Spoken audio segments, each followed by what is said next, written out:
Pierre-Jean Bengozi. Bonjour Jean-Philippe Denis. Pierre-Jean Bengozi, professeur à l'École Polytechnique. Vous êtes directeur de recherche du CNRS, Centre national de la recherche scientifique. Vous avez été professeur à l'Université de Genève. Vous avez été membre du collège de l'ARCEP, l'autorité de régulation. Covid, des leçons aussi pour le numérique. C'est ce que vous nous proposez là. On fait un tour d'horizon ensemble des grands sujets actuels 2022. Covid, des leçons pour le numérique. Alors, derrière le Covid, on ne va pas revenir sur les aspects épidémiologiques, sanitaires, etc. La presse en fait état tous les jours. Il y a un aspect important, en tout cas significatif et intéressant dans la crise Covid, ça a été le développement de l'application Stop Covid. Au-delà du côté anecdotique de l'application en tant que telle, la question est importante parce que, à la base de l'application Stop Covid, au départ, il y avait l'idée que le numérique allait pouvoir proposer des applications massives, des solutions massives pour résoudre des problèmes systémiques dans la société. Et ça, cette question-là, on la voit pour Stop Covid, pour une crise sanitaire, mais elle pourra se poser demain pour une crise systémique de sécurité civile, etc.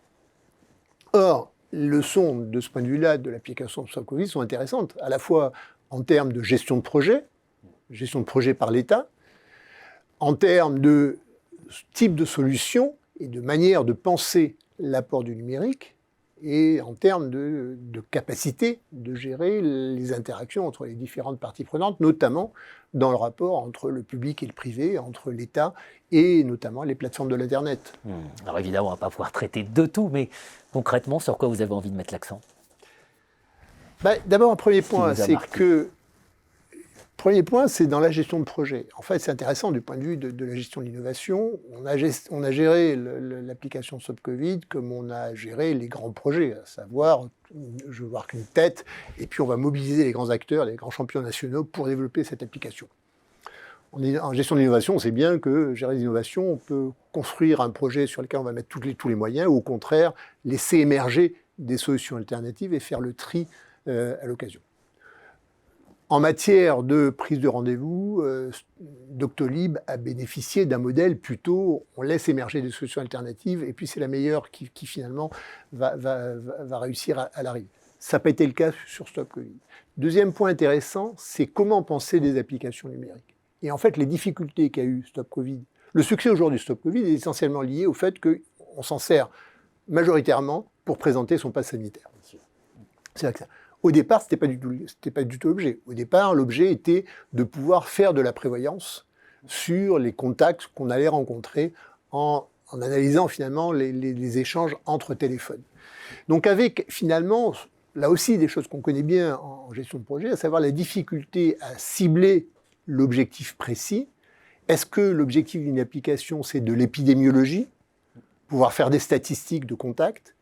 Est-ce que c'est de la prévention, ce qu'on pourrait appeler de l'empowerment du consommateur, lui signaler quand il a rencontré des personnes contacts ou des personnes malades?